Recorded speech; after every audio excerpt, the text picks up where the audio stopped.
जब बीजेपी सरकार आई थी तो उन्होंने कहा था सबका साथ सबका विकास, लेकिन उन्होंने केवल अपना विकास किया है, उन्होंने केवल अडानी अंबानी का विकास किया है।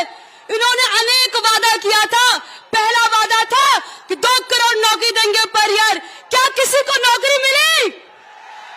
इन्होंने कहा था किसानों की आय दुगनी हो जाएगी। क्या किसानों की आय दुगनी हुई? इन्होंने कहा था 15 लाख खाता में आएगा। क्या 15 लाख खाता में आया? इन्होंने कहा था नोटबंदी से क्या आएगा? काला धन आएगा। क्या काला धन आया? और अब चुनाव आ गया है तो एक नए नारे के साथ आए। वो नारा है 400 पार। मैं कहती हूँ 400 पार नहीं, 400 हार होगा इनका, क्योंकि ये संविधान हटाने वाले हैं और हम संविधान बचाने वाले हैं।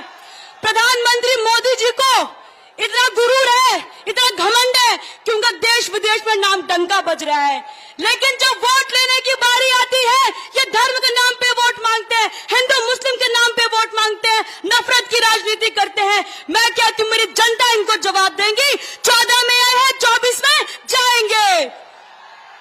मैंने सुना था प्रधानमंत्री जी 14 में चाय बेचा करते थे। मैंने उनको चाय बेचते हुए तो नहीं देखा, मैंने उनको बीएसएनएल बेचते हुए देखा है, रेलवे बेचते हुए देखा है, एलआईसी बेचते हुए देखा है, रेल भेज सब बेच दे रहे हैं, लेकिन उससे प्रश्न कोई नहीं करता है। इलेक्ट्रल बॉन्ड के बारे में सुना है कि नहीं सुना है? उनका पर्दाफाश हो गया है और बीजेपी वालों का नारा है चंदा दो धंधा लो, नहीं तो ईडी सीबीआई का फंडा लो। मछली शहर लोकसभा में कुल 12 प्रत्याशी खड़े हैं। उन 12 प्रत्याशियों में से केवल आपकी बेटी और बहन पे बीजेपी वालों ने मुकदमा दर्ज किया है।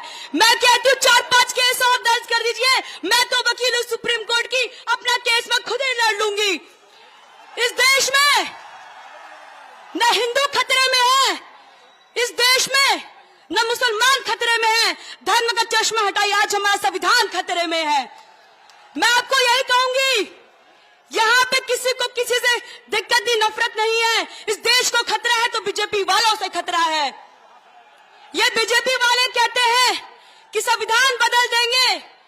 मैं यही कहूंगी, ऐसे कैसे संविधान बदल जाएगा? संविधान का देन मैं यहाँ खड़े होकर बोल रही हूँ। संविधान का देने का वोट दे सकते, नेता चुन सकते हैं। संविधान का देने की सम्मानता का अधिकार है और संविधान बदलने की बात करते हैं। मैं यही कहूंगी, इस देश में लोकतंत्र बचाने का चुनाव है। ये चुनाव न पीएम बनाने का चुनाव है, ये चुनाव न एमपी बनाने का चुनाव, ये चुनाव संविधान बचाने का चुनाव है। इस देश में महंगाई बढ़ गई है, किसान लोग धरना दे रहे हैं, ये सरकार आवाज नहीं सुनती उनकी। मैं यही कहूंगी, आपको 25 तारीख को साइकिल का बटन ऐसा दबाइए साइकिल यहां से दिल्ली पहुंच जाए। तो गांव वाले सब कहते हैं कि बीजेपी वाले आए रहना। हम कहते क्या कहते रहना? तो कहते खाली मोदी जी को देख के वोट दा। क्यों मोदी जी को देख के वोट दे? क्या मोदी जी क्या विकास करेंगे? मैं कहती हूँ नेता देखिए, नेता विकास करते, नेता को देख के वोट करिए, मोदी जी का चेहरा देख के वोट मत करिए।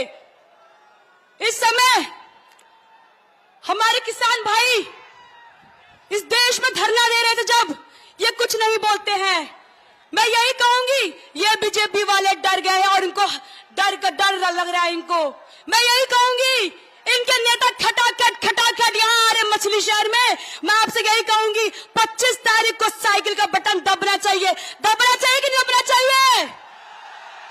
और तेज साइकिल बटन दबना चाहिए कि नहीं दबना चाहिए? और साइकिल यहाँ से दिल्ली पहुंचाना है। जय भीम, जय समाजवाद, जय इंडिया गठबंधन।